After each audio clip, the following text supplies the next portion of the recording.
बलाश murder में जो शाह था वो मेरा मुलाजिम नहीं है। बलाश के कत्ल में आप क्या कहते हैं? पहली ये बात है, उसके कत्ल का मुझे अफसोस है। इन्होंने बोला कि एहसन शाह उम्रे में था, वो मुझे बलाश की तमाम मूवमेंट बता रहा था। इसका दादा मंशियात इसके अड्डे में आती है, आज भी आती है। इसके अब्बे के दौर में, दादे के दौर में, आज भी आती है। ये इतने नेक, इतने शरीफ लोग हैं। 1950 में इसका परदादा कत्ल हुआ, इसका दादा कत्ल हुआ, इसका वालिद कत्ल हुआ, ये खुद कत्ल हुआ। यार ये कैसे लोग, क्यों लोग इनको मारते हैं? ये क्यों कत्ल होते हैं? क्यों वो लोग मारते हैं? मैं जिस केस में गुनाहगार था, मुझे भी सजा मिलनी चाहिए, इनको भी मिलनी चाहिए। कैमरे तो आपको बड़ा शौक है निकालने का, पुलिस वालों, उसके भी निकालो। उधर कौन आता था?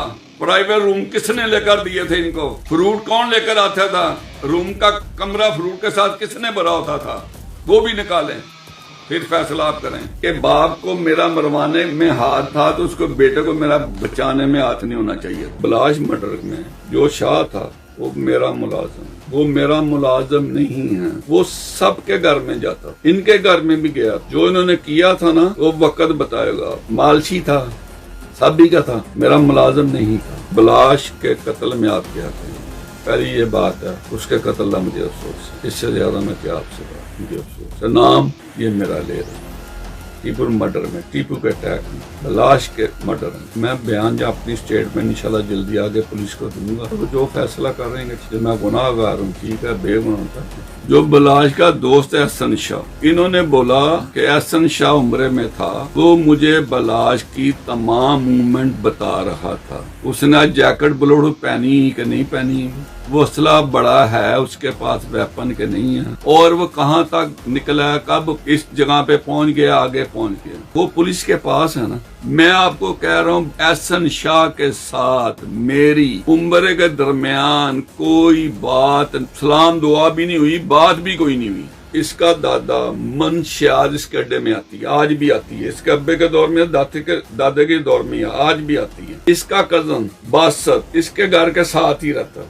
उसने चर्च आई, उसने चर्च चुरा ली, कुछ चर्च उसने चुरा ली। इनका आपस में फड्डा पड़ता है, वो चर्च नहीं देता। इसकी वालदा बलाश को पाकिस्तान से बाहर निकालती है और अपने गनमैन के साथ मिलकर उनके घर के बाहर इनको तलाश मिलती है। वो दोनों भाई इकट्ठे हुए, 2 भाई थे। ये फायरिंग करवाती है, उनको मरवाती है। जब फायरिंग होती, उसकी वालदा ऊपर से छज्जे में आकर देखती है, वो इसको बोलती है, टीपू की बीवी को, नूरी ये तुम क्या करा रही है? ये भागती है।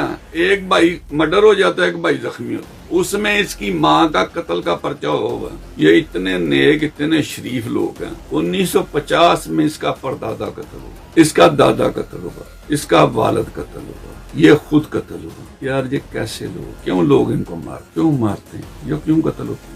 क्यों वो लोग मारते हैं? जिन्होंने सैकड़े घर उजाड़े हुए हैं, वो भी तो देखो। मियां आसफ जो झूठी शहादत नहीं दे रहा था, नहीं दी उसने। मियां आसफ तहसील बाजार वाले को इसने कत्ल करवाया, बच्चू साथ था उस कत्ल में। इन्होंने कुरान दिया था, वो ही तफ्तीश कर लेते। तो यहाँ तक नौबत किसी की भी ना, मेरी भी ना। मैं जिस केस में गुनाहगार था, मुझे भी सजा मिलनी चाहिए, इनको भी मिलनी चाहिए। मलक मुश्ताक साहब जो टीपू के करीबी दोस्त और फैमिली मेंबर, ये मेरे से बात कर रहे हैं। इन्होंने मेरे से बात करके मेरी बलाश से और बई के बेटे से मेरी इन्होंने बात करवाई। मलक मुश्ताक साहब जो इनके अंकल आज भी फैमिली मेंबर। जब बात शुरू हुई और 1.5 साल बलाश के साथ मेरी फोन पे बात होती रही। मेरे घर में फायरिंग हुई, 2 दिन के बाद मलक मुश्ताक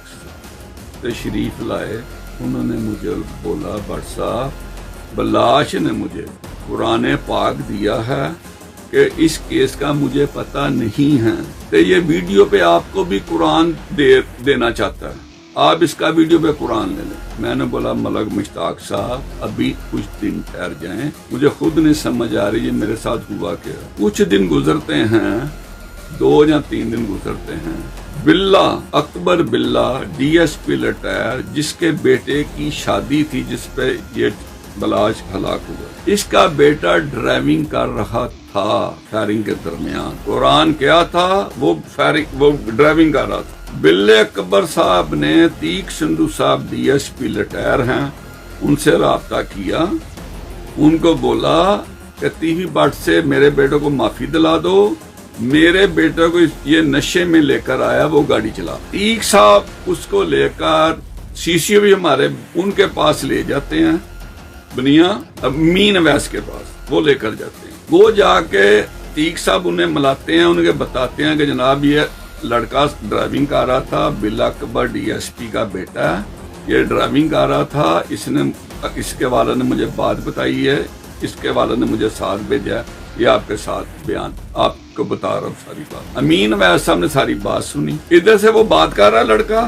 उधर से 40 बंदे SP सिटी के पास, बलाश और बच्चू साथ, और 40 बंदों ने कुरान दिया कि हमने फायरिंग तीही बढ़ के घर नहीं की। जब अमीन अवैस साहब ने उस लड़के की बात सुनी, SP साहब से बात की, SP साहब को उन्होंने बोला इसको गिरफ्तार कर दो। ये इनको कुरान था 40 बंदों का। जो ड्राइवर था वो CC साहब के पास, भाई मेरी इनके साथ क्या दुश्मनी है, मुझे तो खुद नहीं समझ आती। आगे से इन्होंने मेरे घर में वाकये से 3 महीने से पहले 3 महीने तक 4 रेटें करवाई, 4 रेटें। वो FIR नसीराबाद में दर्ज है, आप FIR निकलवा सकते हैं।